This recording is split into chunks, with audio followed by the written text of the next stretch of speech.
Hello everyone. तो जो आज की अपनी क्लास रहने वाली है वो है भारत का भौगोलिक स्वरूप। हम आज जानेंगे कि अपना जो इंडिया का फिजियोग्राफिक डिवीज़न है उसके बारे में आज हम स्टडी कर रहे हैं। ठीक है, यहाँ से बहुत सारे क्वेश्चन आपसे पूछे जाते हैं। मेजर फिजियोग्राफिक डिवीज़न हम जानते हैं भारत के भौगोलिक स्वरूप के बारे में। ठीक है, तो कितने हमारे जो हैं कितने डिवीज़न हैं। एक है हमारा हिमालय माउंटेन यानी हमारे हिमालय के पर्वत, और एक है हमारा नदन प्लेन, फिर पेनिसुलर प्लेटू यानी प्रायद्वीप पठार, इंडियन डेजर्ट, ठीक है, भारतीय मरुस्थल। फिर हम पढ़ेंगे कोस्टल प्लेन्स, हमारे आइलैंड्स, हमारे द्वीप, कोस्टल तटीय एरिया। ठीक है, ये हमारे डिवीज़न है। कभी कभी ऐसे ही पूछ लिया जाएगा कि जो हमारे डिवीज़न है वो कितने डिवीज़न है। ठीक है, तो हमें पता होना चाहिए कितने हैं, 6। ठीक है, नेक्स्ट हम सबसे पहले स्टार्टिंग करते हैं हिमालय माउंटेन से, हमारे हिमालय के पर्वत। ठीक है, तो हिमालय पर्वत जो भारत की उत्तरी सीमा पर फैला हुआ, कहाँ पर है, उत्तरी सीमा पर। यह पर्वत श्रृंखला सिंधु नदी से ब्रह्मपुत्र, कहाँ से, सिंधु नदी से लेकर ब्रह्मपुत्र तक, कहाँ से, पश्चिम से पूर्व दिशा में फैली हुई है।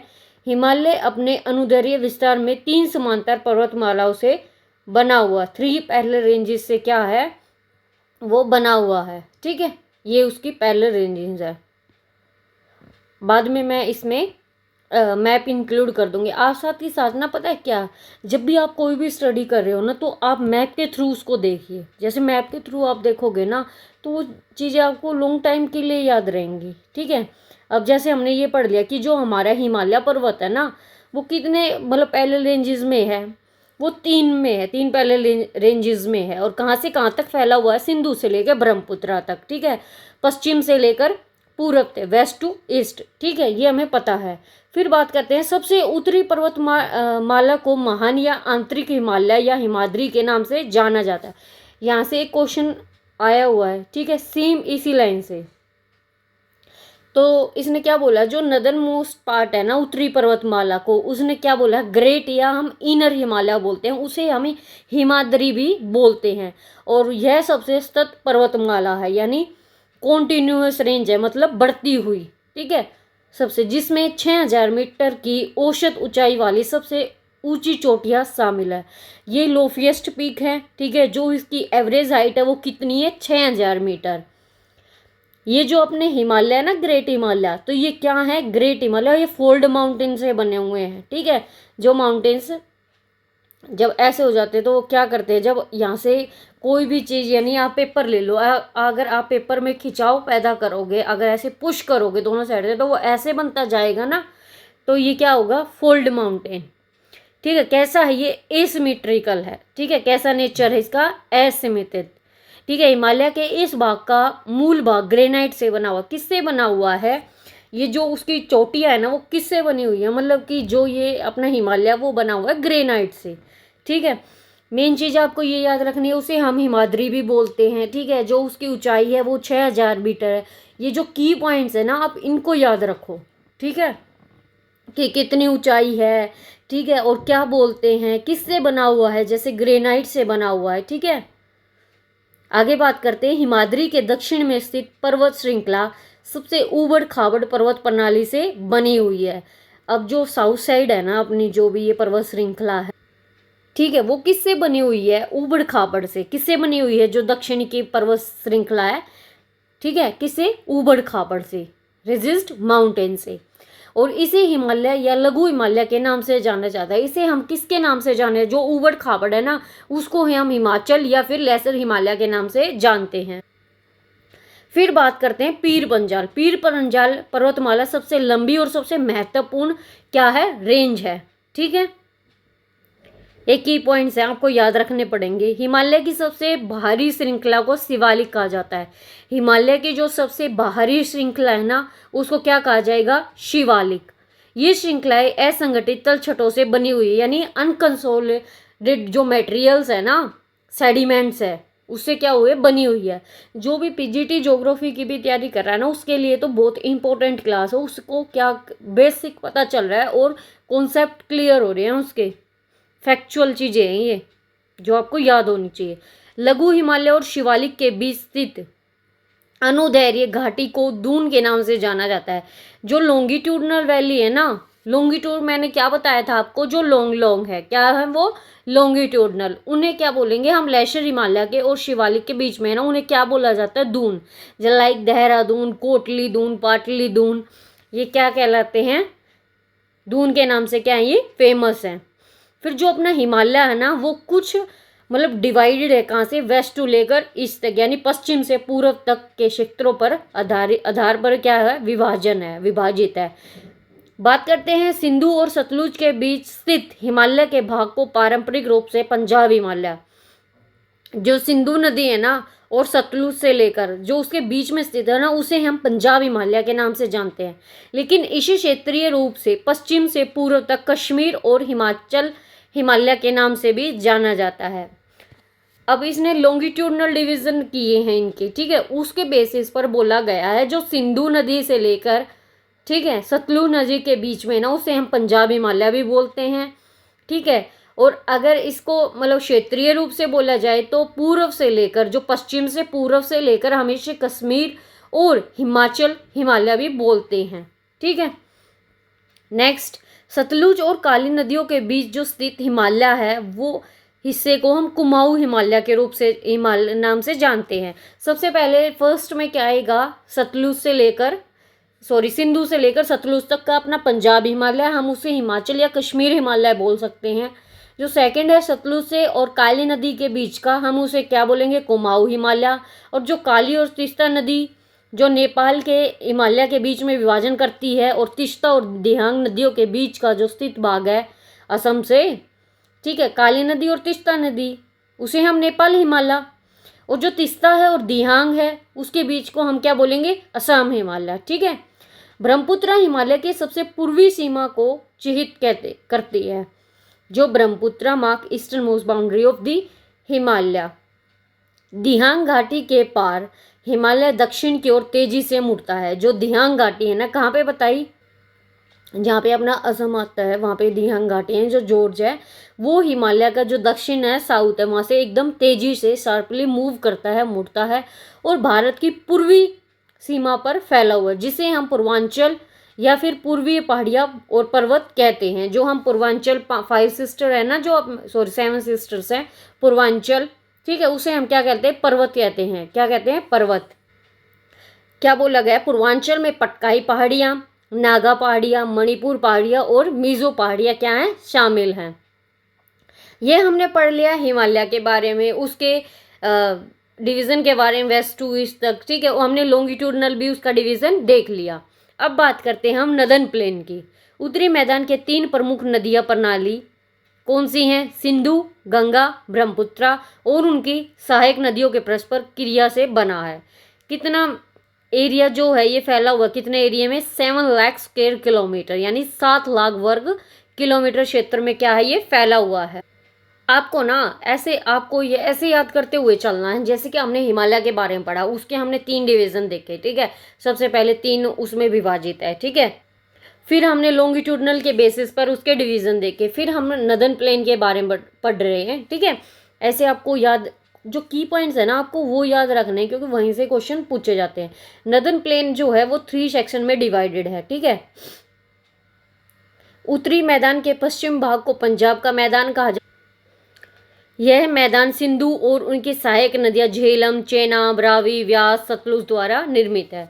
जो उत्तरी एरिया है ना, पश्चिम भाग का, जैसे पंजाब साइड, उसे क्या कहता है, पंजाब का मैदान कहा जाएगा, और वो मैदान सिंधु और उसकी सहायक नदियों से, झेलम, चेनाब, रावी, व्यास और सतलुज, ठीक है। फिर बात करते हैं सेकंड नंबर पर, गंगा का मैदान घग्गर और तीस्ता नदियों के बीच फैला हुआ है। जो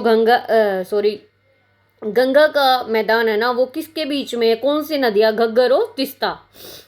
यह उत्तर भारत के हरियाणा, दिल्ली, उत्तर प्रदेश, बिहार, आंशिक रूप से झारखंड और पश्चिम बंगाल राज्यों में फैला, ठीक है। बात करते हैं ब्रह्मपुत्र का जो मैदान है वो कहाँ पे है, असम राज्य में स्थित है ब्रह्मपुत्र, ठीक है। अगर बात करें ऊंचाई बिंदुओं में भिन्नता के अनुसार उत्तरी मैदानों को 4 क्षेत्रों में विभाजित किया जाता है। कितने भागों में? 4 पार्ट्स में डिवाइड किया जाता है इन रीजन्स। पहाड़ों से उतरते समय नदियां शिवालिक की ढलानों के समांतर लगभग 8 से 16 किलोमीटर चौड़ी और संकरी पट्टी में कंकड़ जमा करती है। जब वो पहाड़ से उतरती है ना, तो वो क्या करती है, छोटे छोटे जो पेबल्स होते हैं ना, उनको डिपॉजिट करती हुई चलती है नैरो बेल्ट में। कितनी चौड़ाई पर? 8 से 16 किलोमीटर की। कहाँ पे लाई करती है? फिर जिसे हम भब्बर कहते हैं। क्या बोलते हैं? भाबर। क्या बोलते हैं? भाबर, जिसके छोटे छोटे पेबल्स होते हैं, ठीक है। इस भाबर पट्टी में सभी धाराएं लुप्त हो जाती है। जो ये जितने भी अपनी नदियां होंगी ना, जितने भी अपनी ये नदियां होंगी, वो क्या होंगी? डिस्पेयर हो जाएंगी भब्बर बेल्ट में, ठीक है। नदियां और धाराएं पुनः उभरती हैं और एक गीला और दलदली क्षेत्र बनाती है, जिससे तराई के रूप में जाना जाता है। ये जो स्ट्रीम्स होती हैं, ठीक है, ये क्या करती है? वापिस से क्या हो जाती है? पुनः उभर जाती है और एक गीला और दलदली एरिया बना देती है, जिसे हम क्या बोलते हैं? तराई, ठीक है। नेक्स्ट, उत्तरी मैदान का सबसे बड़ा हिस्सा पुराने जलोढ़ मिट्टी से बना हुआ है, यानी एलुवियल सोयल से, ओल्डर, पुरानी। यह नदियों के बाढ़ के मैदानों के ऊपर स्थित है, मतलब जैसे जब बाढ़ आती है ना, उन पर स्थित है। और एक क्या करता है? साड़ीनुमा संरचना प्रस्तुत कर देता है, जिसे भांगर के नाम से जाना जाता है। किसे? अगर जो पुरानी है उसे हम भांगर के नाम से, और जो न्यू है उसे खादर, किसके नाम से जानेंगे? उसे भांगर के नाम से। फिर बात करते हैं, the soil in the Bhangar region contain calcious deposit and is known as kankar. यानी भांगर जो क्षेत्र की मिट्टी में क्या होगा? कैल्शियम का युक्त जमाव होता है, उसे हम कंकर कहते हैं। और बाढ़ के मैदानों के नए युवा जमाव को हम खादर कहते हैं। बताया था मैंने, पुराने को हम क्या बोलेंगे? भांगर, और न्यू को खादर। फिर बात करें हम अपने प्रायद्वीप पठार के बारे में। प्रायद्वीप पठार किससे बने होते हैं? एक कैसे स्ट्रक्चर होता है इसका? टेबल लैंड कंपोज ओल्ड क्रिस्टलाइंस क्या होती हैं? इग्नियस और मेटामॉर्फिक रॉक होती है, आग्नेय और कायांतरित चट्टाने, ठीक है। सॉरी, रूपांतरित चट्टाने, कायांतरित होती है सेडिमेंट्री। इसका जो निर्माण है ना, वो कैसे हुआ था? गोंडवाना लैंड से, जब वो टूटने लगा और बहने के कारण हुआ था। प्रायद्वीप पठार एक विशेषता काली मिट्टी वाला क्षेत्र। कौन सा क्षेत्र है ये? ब्लैक सोयल वाला, जिसे हम डेक्कन ट्रैप के नाम से भी जानते हैं। 2 तरह से है, सेंट्रल और डेक्कन प्लेट्यू के नाम से, ठीक है। जो अपना सेंट्रल हाईलैंड है, नर्मदा नदी के उत्तर में स्थित प्रायद्वीप पठार का वह भाग जहाँ पे मलवा पठार के एक बड़े क्षेत्र को आच्छादित करता है, यानी converging Malwa plateau not central highland, मध्य उच्च भूमि के रूप में जाना जाता है। इस पठार के पूर्व की ओर विस्तार के स्थानीय रूप से बुंदेलखंड और बघेलखंड के नाम से। जो अपना प्रायद्वीप का पठार है ना, ठीक है, नर्मदा नदी के उत्तर में स्थित है, ठीक है। और मलवा पठार के बड़े क्षेत्र को क्या करता है? आच्छादित करता है और मध्य उच्च भूमि के रूप से जाना जाता है। किससे जाना जाता है? सेंट्रल हाईलैंड के नाम से। और जो इसका पूर्व में विस्तार है ना, वो स्थानीय रूप से बुंदेलखंड और बघेलखंड के नाम से जाना जाता है, ठीक है। बात करें हम डेक्कन प्लेट्यू की, तो वो कैसा है? वो ट्रायंगुलर शेप में है, ठीक है। और यह नर्मदा नदी के दक्षिण में स्थित एक त्रिकोणीय भूभाग है। पठार का एक विस्तार उत्तर पूर्व में भी दिखाई देता है, ठीक है। ये जो पठार है ना अपना, इसका एक्सटेंशन, जो इसका विस्तार है, वो उत्तर पूर्व में भी दिखाई देता है, ठीक है। ये अपना एरिया हो गया, ठीक है। हम बोल रहे हैं हमारा यहाँ पे क्या है? ये सेंट्रल हाईलैंड डेक्कन प्लेट्यू भी है, ठीक है। जो यहाँ पे है ना, ये वाला एरिया वेस्ट की साइड, तो यहाँ पे भी क्या देता है? दिखाई देता है, ऐसा इसमें कहा गया है। विच इज नोन है, जिसे हम मेघालय या कर्बी एंग्लोम प्लेट्यू या नॉर्थ कछार पहाड़ियों के नाम से जाना जाता है। उत्तरी कछार पहाड़ियों के नाम से जाना जाता है। अगर हम डिवीज़न की बात करें वेस्टर्न घाट के और ईस्टर्न घाट से, ये क्या होते हैं? वेस्टर्न जो होते हैं, एक बार मैं आपको दिखा देती हूँ। ये हमारा नीचे वाला एरिया, ठीक है, ये हमारे वेस्टर्न है, ये अपने क्या है? ईस्टर्न घाट, ठीक है। हिंदी में बता देती हूँ। पश्चिमी घाट पश्चिम तट के समांतर स्थित है यानी पैरेलल। और पूर्वी घाट कहाँ पे है? महानदी घाटी से लेकर दक्षिण में नीलगिरी तक फैला। फिर वे निरंतर हैं और केवल दर्रे के माध्यम से ही पार किए जा सकते हैं। जो पश्चिमी घाट है ना अपने, जो वेस्टर्न है, वो कैसे हैं? वो कॉन्टिन्यूअस है और क्रॉस थ्रू पासिस ऑनली। और जो अपने पूर्वी हैं वो अस्तंत है, अनियमित है और बंगाल की खाड़ी में गिरने वाली सभी नदियों को क्या करते हैं? विच्छेदित कर देते हैं, यानी क्या बनाते हैं? डेल्टा। पूर्वी घाट ऊंचे हैं, इनकी औसत ऊंचाई 900 से 1600 मीटर है, लेकिन इनकी ऊंचाई कितनी है? 600 मीटर। जो अपनी अन्यायी मुड़ी है पश्चिम घाट की सबसे ऊंची चोटी है। वेस्टर्न की कौन सी ऊंची चोटी है? ये क्वेश्चन भी पूछा जा सकता है, अन्यायी मुड़ी। और अगर पूर्वी घाट की पूछी जाए, ईस्टर्न की पूछी जाए तो कौन सी है? महेंद्रगिरी। हम बात करते हैं अपने इंडियन डेजर्ट की, यानी भारतीय मरुस्थल के बारे में जानते हैं। जो अपना भारतीय रेगिस्तान है वो कैसा है? अरावली पहाड़ियों के पश्चिम किनारे पर स्थित है। कहाँ पर स्थित है? जो हमारा भारतीय रेगिस्तान है ना, वो अरावली की पहाड़ियों पर, ठीक है, उनके पश्चिम किनारे पर स्थित है। It is a sandy plain covered with sand dune. किससे? रेत के टीलों से ढका हुआ एक रेतीला मैदान है। इस क्षेत्र में प्रति वर्ष 150 मतलब मिलीमीटर से कम वर्षा होती है। कितनी? 150 mm से जो साल भर की जो बारिश है वो इतनी होती है, बहुत ज़्यादा कम बारिश होती है वहाँ पर, जो अपना डेजर्ट एरिया, ठीक है। और कैसा है? ये ड्राई क्लाइमेट है, यानी जलवायु बहुत ज़्यादा शुष्क है।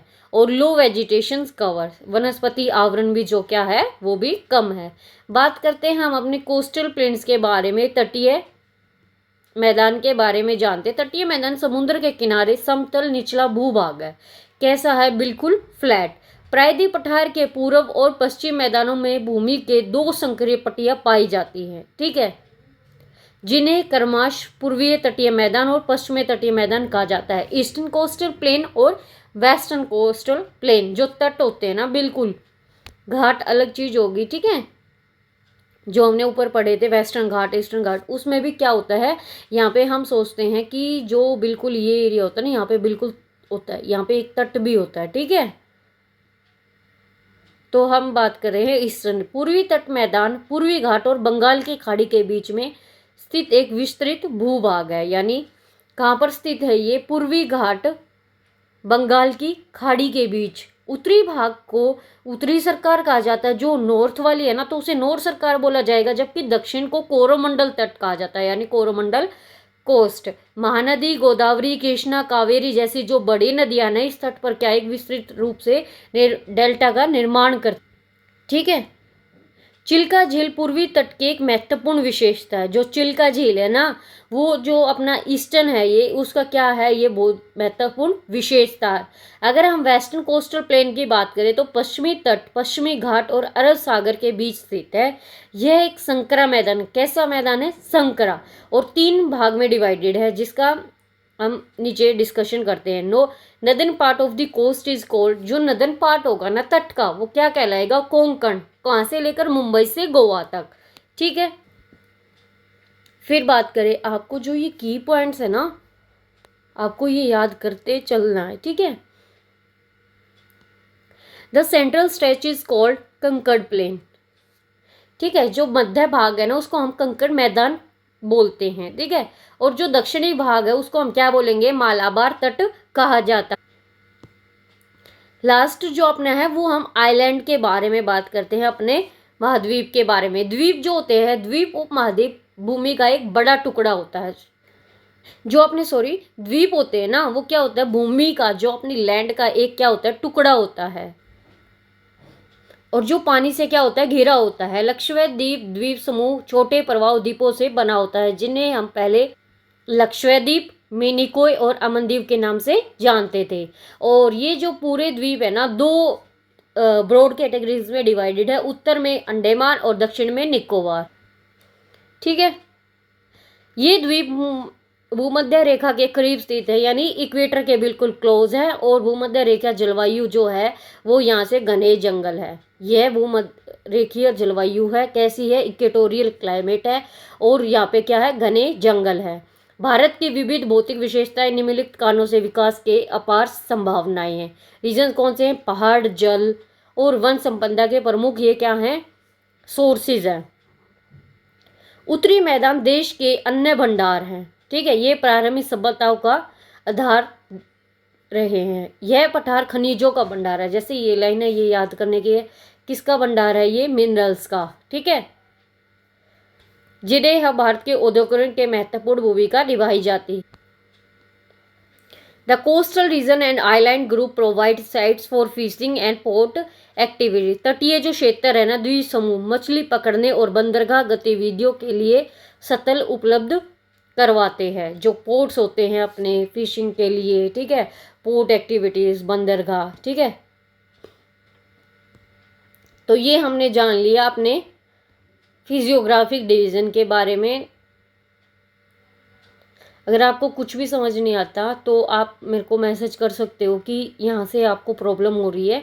बाकी आपने बोला था कि आप हिंदी में पढ़ाए, तो मैंने हिंदी में आपके लिए क्लासेस करवाई हैं। ठीक है, हमने 6 जो अपने डिवीज़न थे उनके बारे में स्टडी कर लिया है। तो हमने फिजियोग्राफिक डिवीज़न अपने कवर कर लिए हैं, सोलर सिस्टम पढ़ लिया है। ठीक है, हमने और अर्थ के इंटीरियर के बारे में स्टडी कर लिया। ठीक है, बहुत सारी अपनी क्लासेस हो चुकी हैं।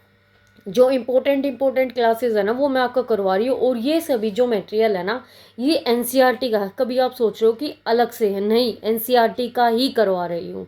जो चीज़ें आपके एग्ज़ाम के पॉइंट ऑफ व्यू से रेलेवेंट है, वही चीज़ें आपको करवाई जा रही हैं। और यहाँ से मैं अभी आपका PYQ का सेशन भी लेके आऊँगी, उसमें आप देखना कि यहाँ से बिल्कुल डायरेक्ट क्वेश्चन पूछे गए हैं। ठीक है, तो अपनी जो प्रैक्टिस आप साथ के साथ करते रहिए। ये मत सोचिए कि बाद में कर लेंगे, साथ के साथ क्लासेस कर लिए, फिर बहुत ज़्यादा क्लासेस हो जाएंगी, आप कवर नहीं कर पाओगे जल्दी से। तो साथ के साथ आप अपनी क्लासेस करते हुए चलें।